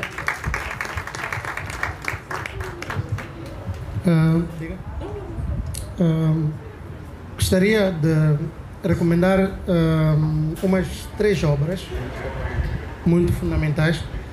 A primeira obra é de um neurologista de 1985. Chama-se Oliver Sacks, o homem que confundiu a sua mulher com um chapéu. Ok? Essa é a primeira. A segunda é uma obra moçambicana, chama-se A Volta do Soldado, que é uma história sobre um soldado moçambicano, uma obra militar. E a outra é esta minha obra, que só estará disponível a partir do próximo mês, chama-se Doente 2, Amigo do Amanhã. Tá bem? Muito obrigado.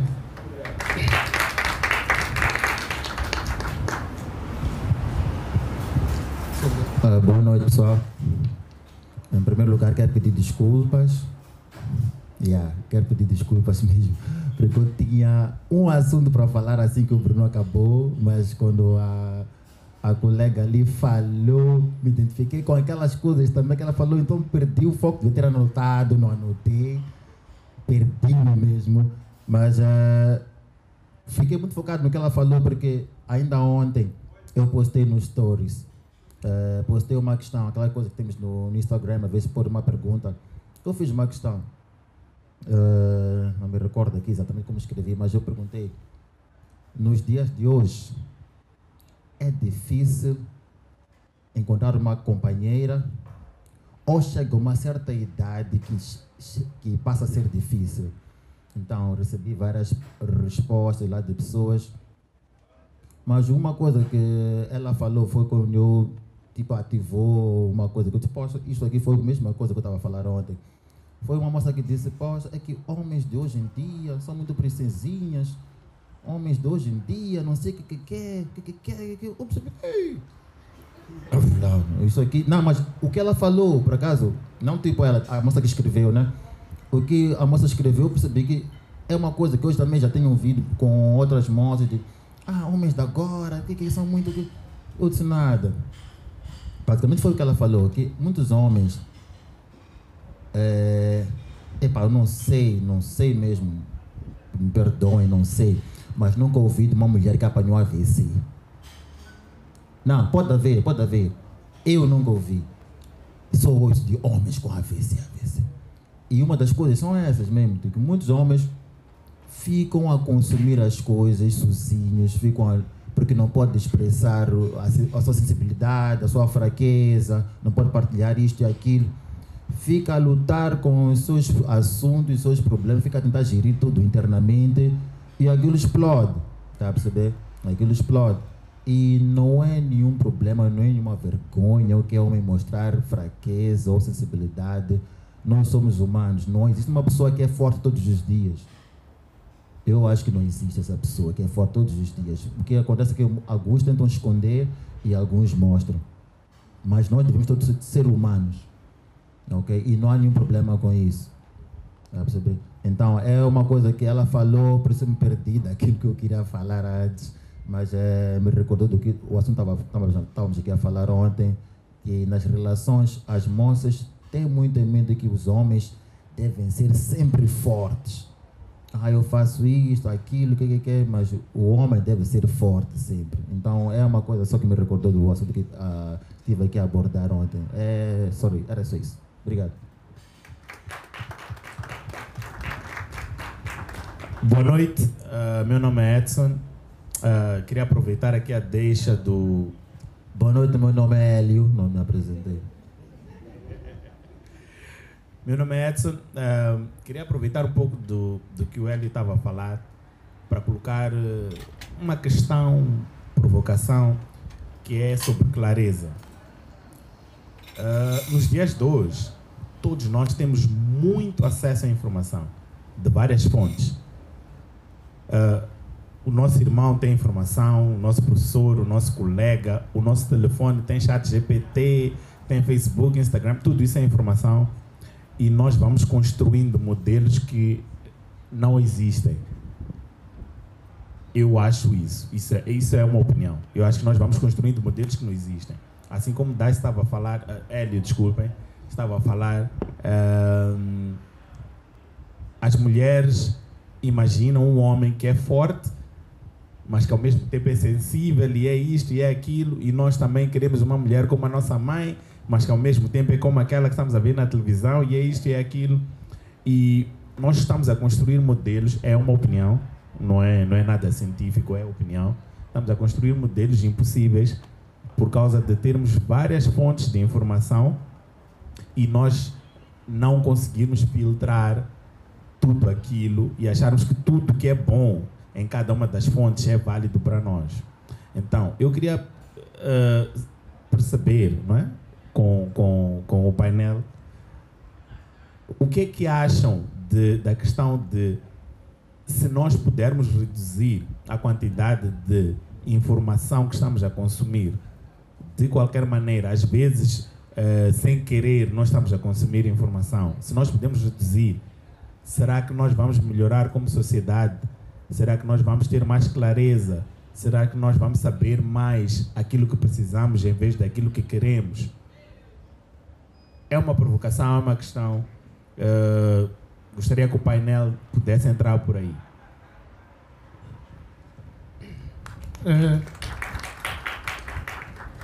Vou começar, depois vou passar às editoras também. É o seguinte. Vou responder a sua questão de uma outra forma, mas espero que percebam o que vou dizer. Geneticamente,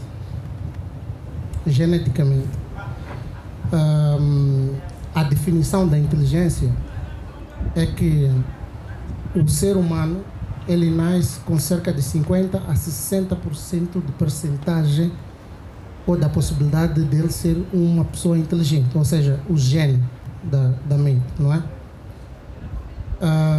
Mas isso não determina, não vai determinar se ele vai ser ou não inteligente, percebe?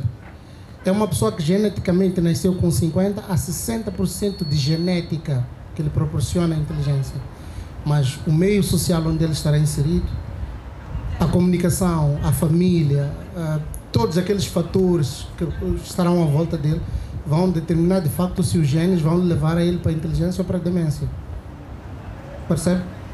São fatos, não é questão discutível. Ele já nasce, está lá, gene, 50, 60, está lá.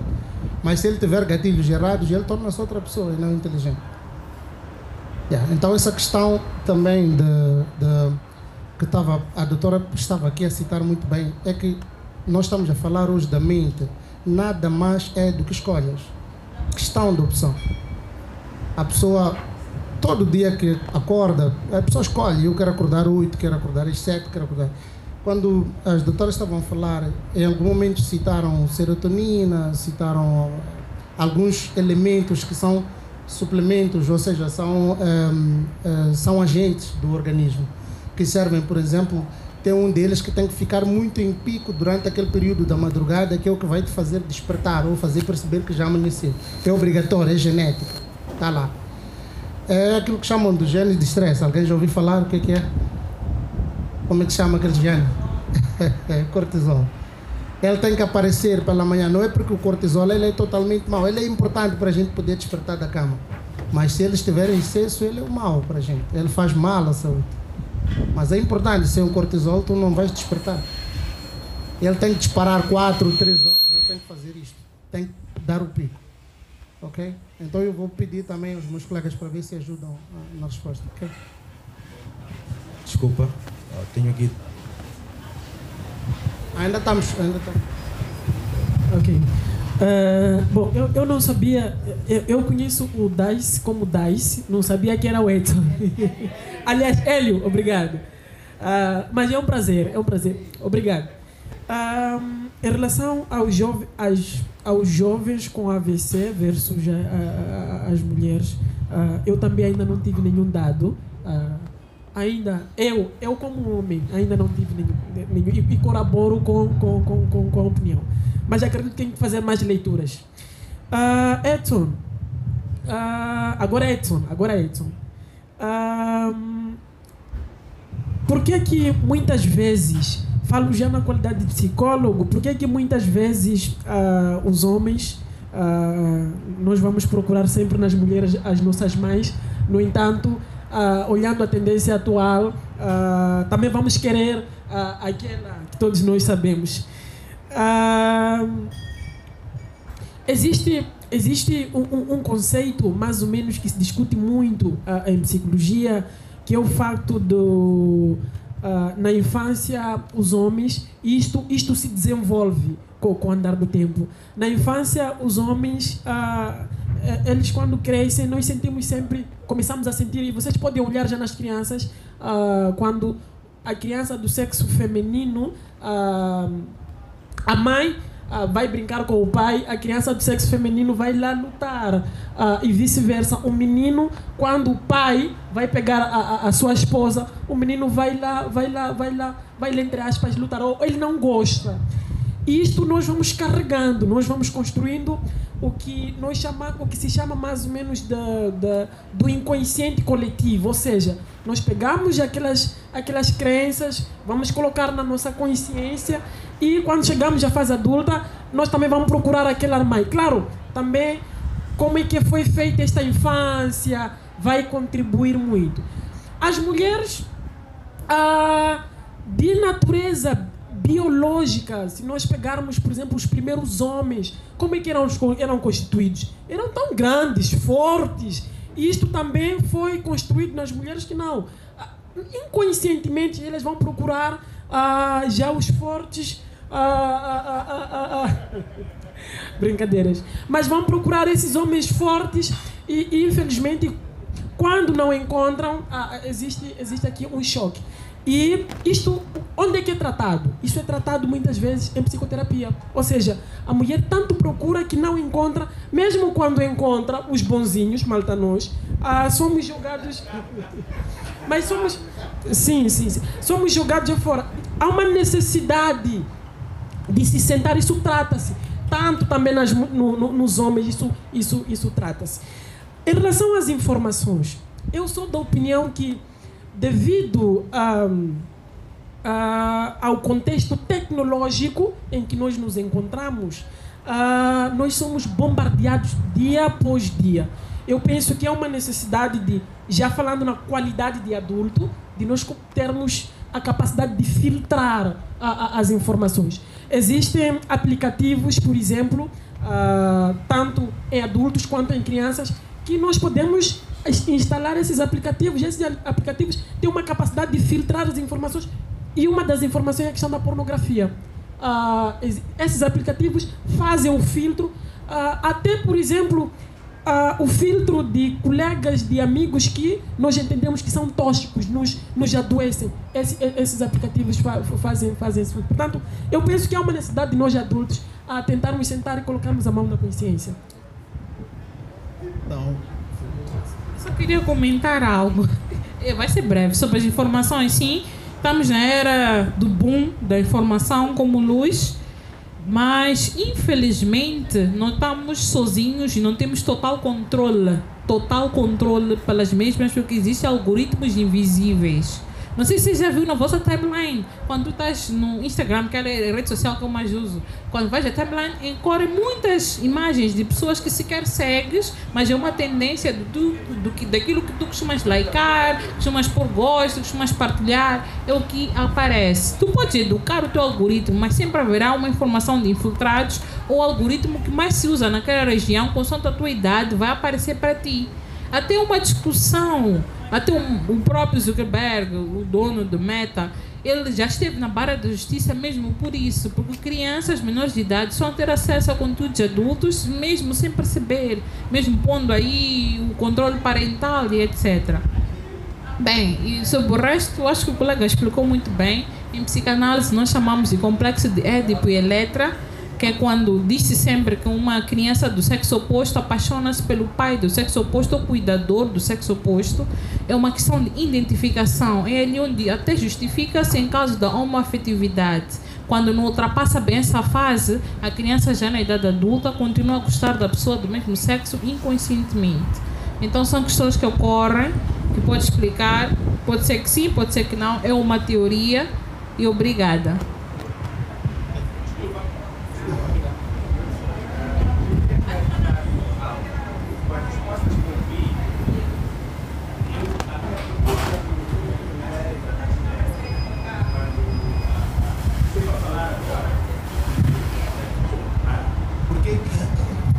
Que, quando esteve a falar agora, não é? Por que a minha provocação era, por que educar o algoritmo e não fechar o Instagram? Essa era a minha pergunta. Reduzir as fontes de informação. E se não existisse o Instagram, nós não teríamos acesso a estas informações que não queremos. Seria uma fonte a menos de distrações e etc, etc. Concordo. Cabe a si se filtrar. Pode se instalar o Instagram por 6 meses. Mas hoje em dia é ferramenta de trabalho também. Então tem que saber policiar. Sim, para quem trabalha com... Para quem trabalha então pode arranjar alguém que faça por ti. Mas eu já desinstalei o WhatsApp por 2 dias e foi uma paz, mas também me criou taquicardia. Muita gente me procurava lá e não me encontrava. Okay. Os que me ligavam, anda, é sumida. Foram as pessoas que eu mais dei valor. Mas é importante fazer uma detox nas redes sociais do boom da informação. Eu há uns anos, eu fazia artigos para um blog que tínhamos de tecnologia. Há uns anos, digo 10, 12 anos. Há 12 anos. E naquela altura, a maior rede social era mesmo o Facebook. E o artigo era 1 mês e tal sem Facebook. E as reações que nós tivemos no blog, tanto nacionais como internacionais, era que as pessoas tentavam fazer aquele experimento e ficavam muito, muito satisfeitas com o resultado.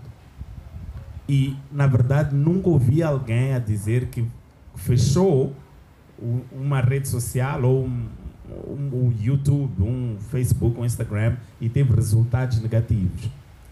Então, por isso é que eu disse, é uma provocação. E se fecharmos? E se deixar de ser uma fonte de informação? Não será bom para nós? Nós estaremos a cuidar dessa maneira da nossa saúde mental? O WhatsApp, nós temos grupo de família, grupo do STIC, grupo da escola, grupo do trabalho. Estamos a receber volta de 3.000 mensagens por dia. Se quiserem contar, vão ver que é esse número mesmo. E nós lemos isso tudo. Mas esse tempo de ler essas mensagens, nós não olhamos para nós mesmos, não lemos nenhum livro, não olhamos para uma flor com atenção. Então, será que cortar é muito radical? A provocação era essa. Mas acho que já nos respondemos, não é? Tenho também uma proposta, se me permitirem. Sim, fechar é uma opção. É uma opção. Continuar também é. Entretanto, as escolhas, voltando para o meu primeiro ponto, não é? Tem que ir na direção do que nós precisamos. Um exemplo. Quem daqui nunca entrou no WhatsApp e ficou só a olhar para um grupo de chat? Só abriu o WhatsApp.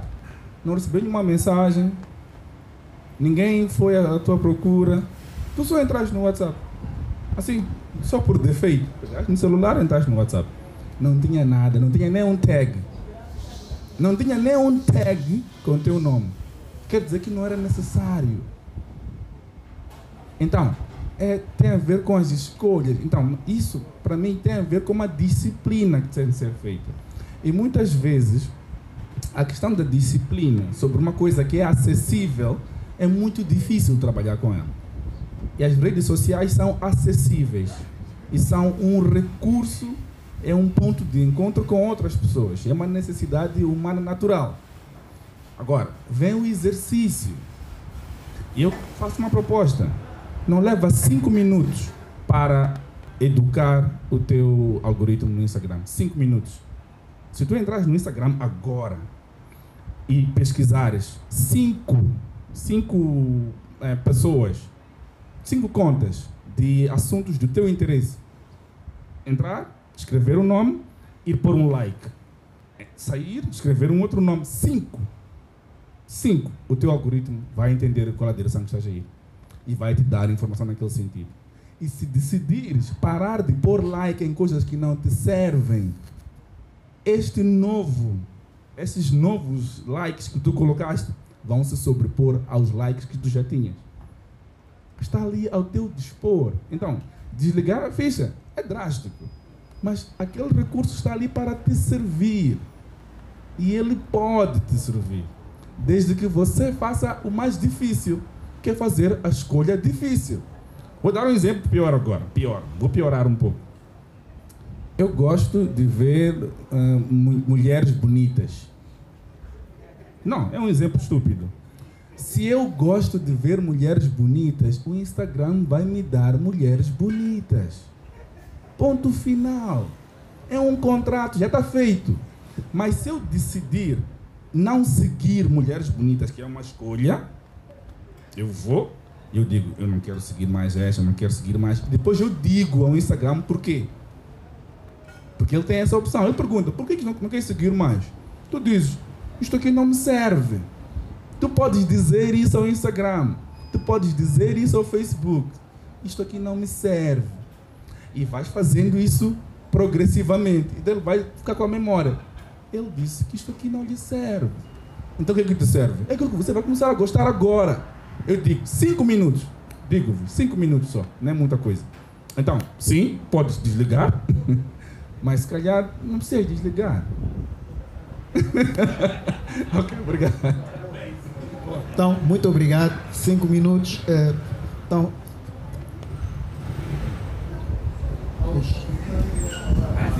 okay. Então, é mesmo a última intervenção, porque temos mesmo que encerrar. Muito boa noite a todos. Respondo pelo nome de Milson Ferreira Neto. Pude acompanhar um pouco as intervenções gostei.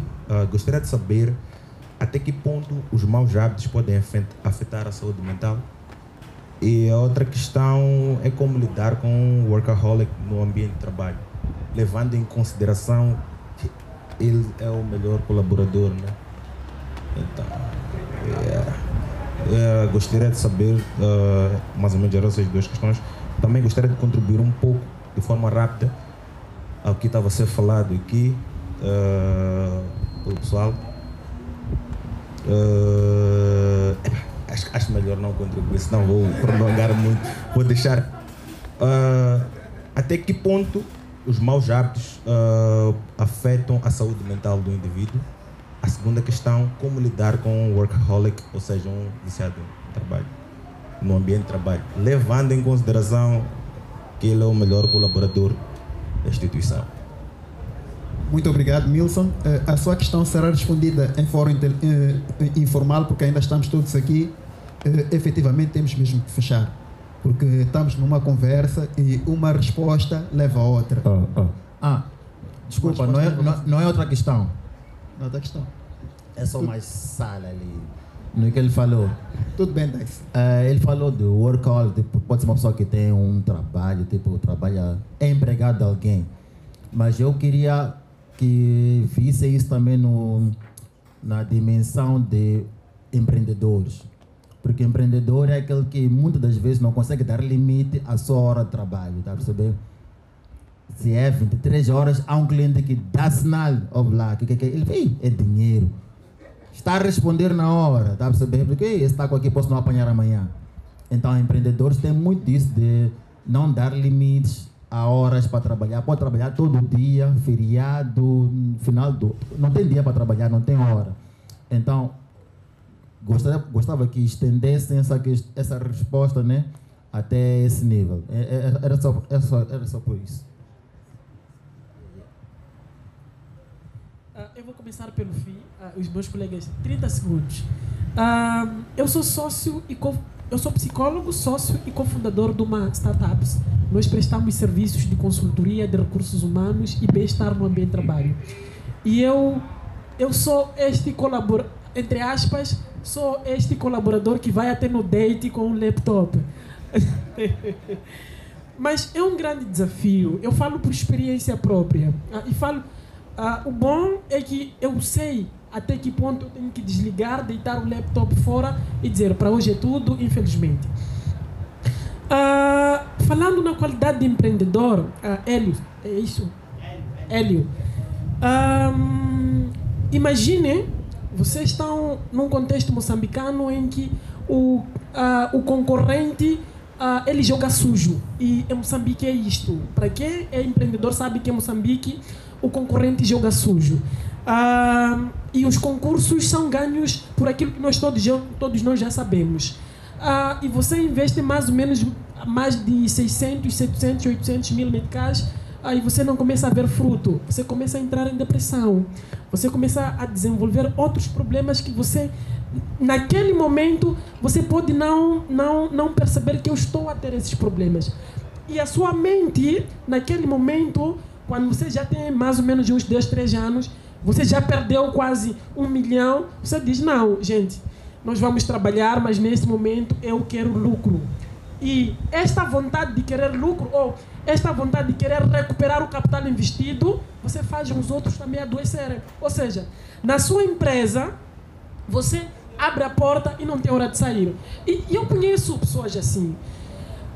E no final de tudo isso, é importante que nós nos conheçamos, que olha, estou a trabalhar sim, mas quando chegar pelo menos até 1h X, eu tenho que desligar a máquina. Eu conheço, tenho um colega, um advogado também, empreendedor, que ele caiu em pleno horário de trabalho, porque ele tinha feito turno, trabalhou durante um dia, mais ou menos saiu da justiça, como é que é a esquadra? Não. Tribunal, obrigado. Ele saiu mais ou menos perto das 22, chegou em casa e continuou a trabalhar. Dia seguinte tinha que fazer o mesmo. Ele cai mais ou menos às 11, 12 horas em pleno processo de trabalho. Portanto, é importante, eu penso que é importante que nós nos conheçamos e até um certo ponto, é difícil, mas temos que desligar.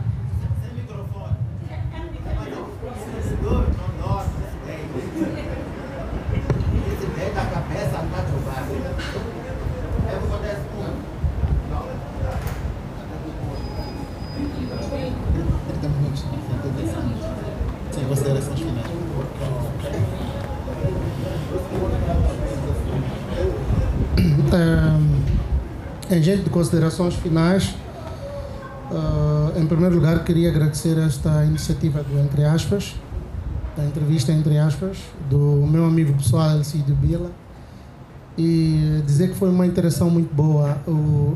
A plateia deste lado foi muito produtiva. Desse lado houve alguém? Também desse lado aí, ok? Foi nice.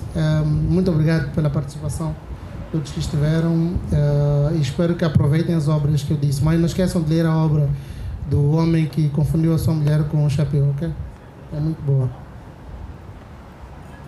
Obrigada. Pergunta do Milton Neto. Milson, desculpa, eu entendi Milton, desculpa. Até que ponto os maus hábitos afetam a saúde mental? Bem, se tu queres ter problemas sérios de saúde mental, começa a dormir muito pouco do esperado para descansar, consuma álcool de forma exacerbada, veja pornografia e masturba-se todos os dias, não tenha tempo de ter uma alimentação equilibrada, arranja confusão com as pessoas que estão no seu meio, se possível fuma uca também para relaxar de vez em quando, não faça exercícios físicos, não tenha tempo de relaxar e de autocuidado de si próprio, não tome banho, não corte cabelo, ande e verás se essa liberdade vai te fazer bem. Sobre ter saúde mental é sobre ser disciplinado acima de tudo e buscar sempre o autocontrole. Fácil não é. Exercícios físicos já não é prazeroso, é um martírio. Somente eu que não gosto de correr, eu odeio academia, mas eu tenho de fazer porque me ajuda a melhorar a saúde mental. Dormir o ideal, 8 horas que se diz, seria o ideal, mas eu com 6 horas de descanso consigo ter um momento, consigo acordar renovada, então tenho que me conhecer. Ter momentos de lazer também é importante. O álcool, embora seja relaxante, também deprimente, faz muito mal. Não vou beber todos os dias, a toda hora. Então, todos esses hábitos, maus hábitos, levam também a outras questões da vida. Desde impotência sexual, vício em pornografia, vício em aviator, que não falei agora, tudo isso pode combinar e até chegamos no suicídio. Muita gente chega aos nossos serviços e eu sou muito reticente quanto à medicação psiquiátrica, porque muitas delas é viciante. Às vezes é só um ajuste no comportamento. Claro que há pessoas que precisam. Tu estás numa depressão grave, tens de tomar antidepressivos, sim. Mas outras coisas é só diminuir o índice de fast food, passar a comer mais frutas, ter um tempo de descanso. Se possível, não estar em ambientes que outrora era propiciado, estar a desenvolver uma espiritualidade boa com o seu divino, não importa se é Deus, Jeová, Jesus Cristo, Buda, mas ter uma boa relação com esse seu divino, ter momentos de conversar com as pessoas que tu gostas, sair e fazer atividades mais ao ar livre do que ficar trancado no quarto sem sair. Tudo isso propicia e faz com que tu te sintas bem, ok? E para terminar, muito obrigada mais uma vez pelo convite. Acho que a conversa vai se alastrar. Gostaria que cada um de nós pudéssemos ser altofalantes e pudéssemos partilhar nas nossas redes a conversa que nós tivemos aqui hoje. Acredito que foi produtiva de certo modo, porque saúde mental deve ser e é para todos, não para uma certa elite. Obrigada.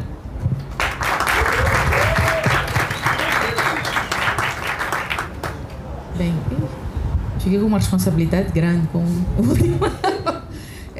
Mas também agradecer pelo convite. Eu estava a dizer a Cândida, quando estávamos ali à espera de iniciar, que eu detesto falar em público. Então, não sei como é que me saí. Saí da minha zona de conforto. Mas foi bom. Falar de saúde mental, ligar com a alimentação é sempre bom. Dizer que a alimentação, ela desempenha um papel muito importante no equilíbrio, né, para a saúde mental, mas isolada não é nada. Então é necessário que se liga a tudo do autocuidado, como a Cândida esteve bem a dizer, que tenhamos uma boa qualidade do sono, uma prática regular de atividade física, que eu também estou a dever, que todos esses em conjunto, uma alimentação equilibrada, prática de exercício físico, o autocuidado, dormir bem, tudo isto acaba contribuindo para o nosso bem-estar. Então, acho que em jeito de encerramento é isso mesmo, tudo anda em conjunto, nada é solo. Podemos ter uma alimentação regrada, equilibrada, ou por assim dizer saudável, mas se não temos todos esses acoplados, de nada vai adiantar e o desfecho nunca é bom. Então, obrigada.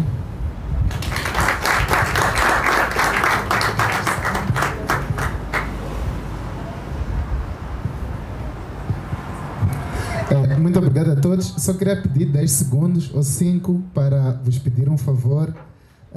Um dos objetivos deste encontro foi que era para produzirmos notícia. E saímos daqui claramente com muita informação, nós filmamos tudo e iremos partilhar. Agora, o outro objetivo também igualmente importante era que nós queremos aumentar o nosso número de seguidores, né? E queremos que também vocês façam parte da família, entre aspas. Portanto, naquela TV tem uns cartazes onde vocês podem conhecer os nossos oradores, o nosso artista que atuou, mas também temos aquele QR Code. Antes de sairmos, queríamos pedir, por favor, que endereçassem as vossas câmeras para aquele QR Code, que vão ter acesso a todas as nossas redes sociais para acompanharem o resultado desta conversa e outras notícias e outras propostas de informação que produzimos. Muito obrigado. Posto isto, quero agradecer, em primeiro lugar, aqui aos nossos painelistas, porque realmente foi um debate elucidativo e que poderia ter continuado, é verdade, mas temos uma barreira chamada tempo e que temos que respeitar, porque as pessoas também têm outras agendas. Quero agradecer também a plateia, que contribuiu imenso, contribuiu muito, estou de facto muito feliz. Alguns eu pensei que só cantassem, afinal realmente falam coisas muito importantes para além de cantar. Então,